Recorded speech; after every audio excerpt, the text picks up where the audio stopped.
이 새벽 우리에게 주신 하나님 말씀은 사도행전 17장 16절에서 34절까지의 말씀입니다. 사도행전 17장 16절에서 34절까지의 말씀입니다.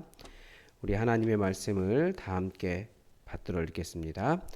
바울이 아덴에서 그들을 기다리다가 그 성에 우상이 가득한 것을 보고 마음에 격분하여 회당에서는 유대인과 경건한 사람들과 또 장터에서는 날마다 만나는 사람들과 변론하니 어떤 에피쿠로스와 스토아 철학자들도 바울과 쟁론할세 어떤 사람은 이르되 이 말쟁이가 무슨 말을 하고자 하느냐 하고 어떤 사람은 이르되 이방 신들을 전하는 사람인가 보다 하니 이는 바울이 예수와 부활을 전하기 때문이러라.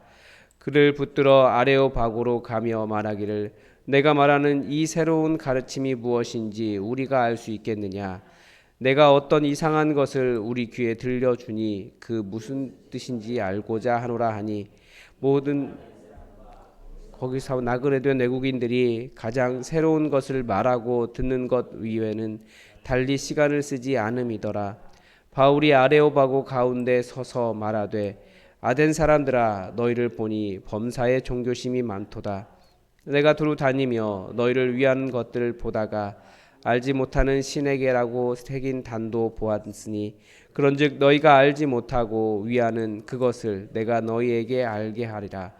우주와 그 가운데 있는 만물을 지으신 하나님께서는 천지의 주제시니 손으로 지은 선에 계시지 아니하시고 또 무엇이 부족한 것처럼 사람의 손으로 섬김을 받으시는 것이 아니니 이는 만민에게 생명과 호흡과 만물을 친히 주심이라. 인류의 모든 족속을 한 혈통으로 만드사 온 땅에 살게 하시고 그들의 연대를 정하시며 거주의 경계를 한정하셨으니 이는 사람으로 혹 하나님을 더듬어 찾아 발견하게 하려 하심이로되 그는 우리 각 사람에게서 멀리 계시지 아니하도다. 우리가 그를 힘입어 살며 기동하며 존재하느니라. 너희 시인 중 어떤 사람들의 말과 같이 우리가 그의 소생이라 하니 이와 같이 하나님의 소생이 되었은즉 하나님을 금이나 은이나 돌에다 사람의 기술과 고안으로 새긴 것들과 같이 여길 것이 아니니라. 알지 못하던 시대에는 하나님이 간과하셨거니와 이제는 어디든지 사람에게 다 명하사 회개하라 하셨으니 이는 정하신 사람으로 하여금 천하를 공의로 심판하실 날을 작정하시고 이에 그를 죽은 자 가운데서 다시 살리신 것으로 모든 사람에게 믿을 만한 증거를 주셨음이라 하니라. 그들이 죽은 자의 부활을 듣고 어떤 사람은 조롱도 하고 어떤 사람은 이 일에 대하여 내 말을 다시 듣겠다 하니 이에 바울이 그들 가운데서 떠나매 몇 사람이 그를 가까이 믿으니 그 중에는 아레오바고 관리 디오누시오와 다마리라고 하는 여자와 또 어떤 사람들도 있었더라. 아멘. 이 세상에는 정말 신이라고 불리는 많은 것들이 있습니다. 우리는 우상이라고 혹은 타 종교라고 무시하지만 타 종교인들도 자신들의 종교의 진심입니다. 다들 구원받고 싶어 해요. 그리고 다들 장례하는 날 가면 그 죽은 사람 좋은 데 가게 해달라고 열심히 빕니다. 정말 진심이에요. 온갖 정성 다해서 그 신을 섬기고 그 신에게 예물을 바치고 그 신에게 기도하고 그 종교의 가르침에 집중하고 그 종교에서 원하는 목표에 도달하기 위해서 최선을 다합니다. 그래서 우리가 함부로 그 정성과 그런 그 사람들의 공부를 이렇게 폄훼할 수는 없어요. 굉장히 열심이기 때문에. 다만 그런 한계가 있다는 것은 알아요. 그들이 그렇게 열심을 다해도 절대 그 신에 도달할 그 신이 원하는 일에 도달할 수도 없고 열심히 할수록 오히려 더 한계를 많이 느끼는 것이 진짜 그 종교를 추구하는 사람들입니다. 제가 연구한 그 고레스 실린더라고 하는 바벨론이 그 멸망하고 페르시아 제국이 세워져야 하는 이유를 설명한 내용에도 그런 내용이 나옵니다. 이 내용이 그 멸망한 바벨론의 그 마르둑 사제들이 새로 입성하는 페르시아의 고레스가 왕이 되어야 하는 이유를 설명을 하거든요. 그러니까 망한 나라의 그 종교에서 새로 들어온 나라의 왕을 환영하는 내용이에요. 그 정당성을 설명하는데 이 바벨론 왕의 바벨론 왕이 그 전임 왕이 자신의 신에게 정성을 다하지 않았기 때문이다라고 하는 내용이 나옵니다. 바벨론 신이 자기에게 정성을 다하지 않았다고 자기 나라 왕을 망하게 했다라는 거예요. 그런데 실제 역사적인 기록에 보면 그 이전 왕이 할 일을 하지 않은 것이 아닙니다. 충분히 할 만큼 했어요. 그런데 결과적으로 나라가 멸망하는 것을 보니 그 왕이 정성을 다하지 않았나 보다, 이런 해석을 하는 겁니다. 그러니까 일반적으로 신들은 그래요. 정성을 다하지 않으면 분노하고 그 신을 섬기는 사람들에게 오히려 벌을 주는 존재입니다. 여기에는 심각한 오해가 있다라고 하는 것을 오늘 본문이 보여줍니다. 하나님은 진짜 신이라면 그런 일 하지 않는다라는 거죠. 사도 바울이 아덴에 도착했습니다. 그 아덴은 아테네죠. 거기에서 사람들과 변론을 했습니다. 에피쿠로스와 스토아 철학자들을 만났다라고 되어 있습니다. 이 고등학교 시절에 뭐 정치나 사회, 역사 이런 데서 들어본 그런 이름들입니다. 그러니까 아테네 철학자들은 그저 철학 논쟁하는 것을 좋아했기 때문에 바울이 새로운 사상을 말하나 보다 하면서 어떤 논리를 펴는지 들으려고 했습니다. 그건 참 좋은 것 같아요. 잘 들으려고 하니까요. 그냥 논쟁을 좋아하는 거죠. 하는 일이 모든 나라를 농사를 짓는 일은 다 노예들이 했기 때문에 그냥 사람들을 모여서 이야기하고 노는 게 전부 일이었어요. 그래서 바울이 이 아레오바고 가운데에 서서 말했습니다. 이 아레오바고는 일종의 재판정 비슷한 곳으로 우리가 그 영화 같은 데서 볼 만한 이렇게 계단식으로 돼서 사람들 쭉 서서 앉거나 서서 이렇게 이야기 듣고 한 사람 이야기하고 그런 곳입니다. 소크라테스도 여기에서 재판을 받았습니다. 사도 바울이 먼저 말한 것은 그들의 종교성이었습니다. 사도 바울이 아테네를 이렇게 다니다 보니까 신들이라고 하는 것들이 너무 많은 거예요. 심지어 알지 못하는 신에게라고 신을 섬기는 제단도 있더라는 거예요. 혹시 이렇게 신 다 섬기다가 혹시 이름 빼먹었을까 봐 자기가 몰랐지만 죄송합니다. 우리가 열심히 섬기겠습니다. 라고 하는 제단까지 있더라는 거예요. 그 신상이라고 하는 게 뭐 돌로 이렇게 새겨진 것도 있지만 그냥 나무로 누군가 이렇게 새겨가지고 딱 세워놓으면 신상 되는 거예요. 그냥 그 사람들은. 최근에 그리스 로마 신화에 관한 책을 광고하는 것을 보니까 이 다양한 캐릭터가 나오는 책을 읽어야 아이들이 머리가 좋아진다 그러면서 광고하는 카피를 보았습니다. 그리스 로마 신화에는 정말 나이 들어서는 파악할 수 없는 많은 신들의 이름이 나오더라고요. 하도 저희 그 아이가 그리스 로마 신화를 보고 계속 무슨 신 이야기하다가 저도 읽어봤는데 내용이 너무 아이들에게 유익하지 않아요. 맨날 불륜, 뭐 맨날 누구 죽이는 것, 자기 화났다고 남 죽여놓고 신 되는 이야기. 그래서 보지 말라 그랬어요. 그 정도로 그리고 신들의 계보가 너무 복잡해요. 신들의 아버지, 신들의 왕, 신들의 왕도 힘이 없어요. 신들의 어머니, 신들의 왕은 맨날 바람펴요. 최고신의 부인 여신, 또 그 최고신을 대적하는 다른 신, 신은 아닌데 반인 반신, 타이탄, 별거 다 있습니다. 그런데 그들이 신을 섬기는 방법은 그저 종기적이었다라는 거예요. 그 신의 마음에 들게 행동하면 복을 받는다, 이런 것입니다. 그런데 사도 바울은 그것을 나쁘게 해석하지 않았습니다. 물론 화가 나죠. 하나님 아닌 것에 대해서 우상들을 섬기고 있으니까 사도 바울이 마음에서 분노가 일어났어요. 그렇지만 사도 바울은 그들이 하나님 믿을 수 있도록 그들 안에 있는 종교성, 신을 추구하고자 하는 마음, 그 마음은 사실은 하나님을 알기 위한 편린, 하나님을 만날 수 있는 나침판과 같은 그런 것이라고 보았다라는 거예요. 우상 숭배자들이니까 끊어버리고 너희들 끝이야 라고 말한 게 아니고 너희도 하나님 손으로 지음받은 하나님의 백성들이다. 지금까지는 하나님을 알지 못해서, 진짜 하나님을 알지 못해서 그렇게 알지 못하는 신에게까지도 섬기고 그냥 삶의 모든 일들이 다 신의 일이라고 이렇게 막 신상 세우고 그랬는데 진짜 하나님을 알 수 있는 방법이 있는 것이다. 그게 지금까지는 몰랐지만 이제 신이 있다는 것을 아니까 진짜 신이 누구인지 내 이야기 들어봐라. 그러면서 복음을 증거한다라는 거예요.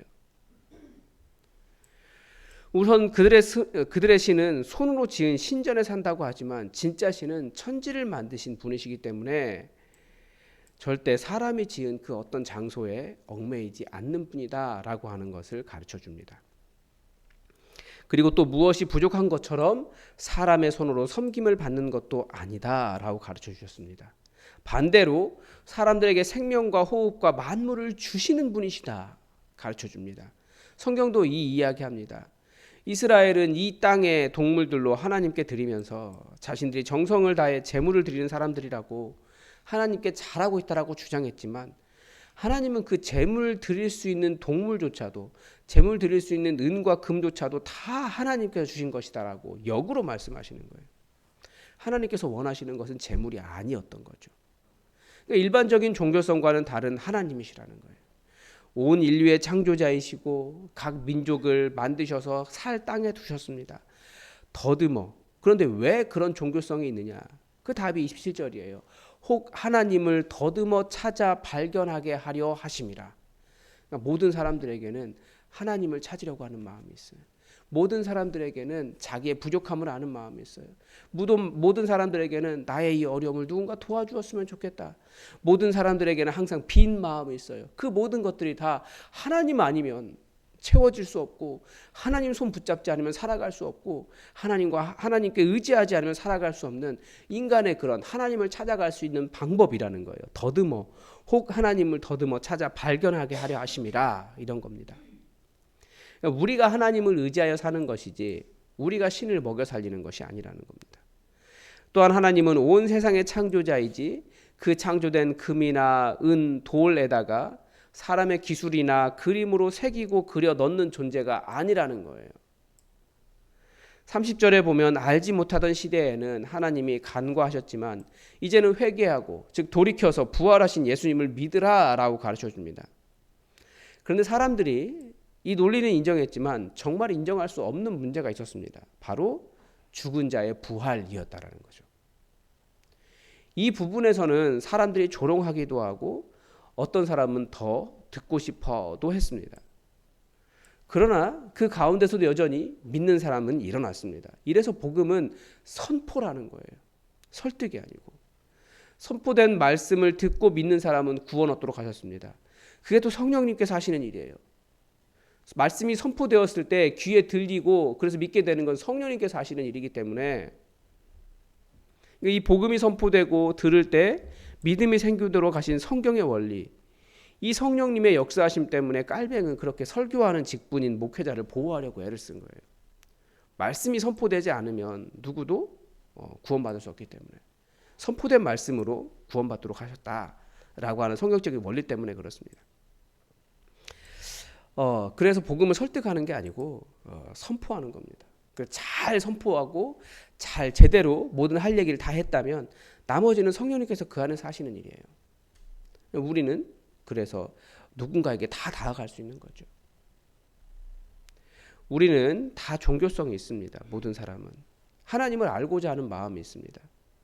하나님의 마음에 들고자 하는 마음이 있습니다. 그런데 하나님은 우리를 살게 하시는 분이시지 우리가 살려야 하는 분은 아니라는 거예요. 가끔은 내가 드리는 헌금 때문에 교회가 운영된다 이렇게 생각하시는 분도 계세요. 크게 착각하는 거예요. 그 헌금 낼 돈도 하나님이 주셔야 드릴 수 있는 겁니다. 그래서 그것은 감사하면서 드리는 거예요. 하나님을 알만하는 것이 우리 안에 있기 때문에 조금 더 한 걸음 들어가야 하는 거죠. 이 세상의 모든 사람들은 다 하나님을 만날 수 있도록 하나님에 대한 편린들이 있습니다. 조각조각들이 있어요. 하나님에 대해서. 그런데 그 하나님을 알고자 하는 마음은 절대 고분고분하게 나타나지 않습니다.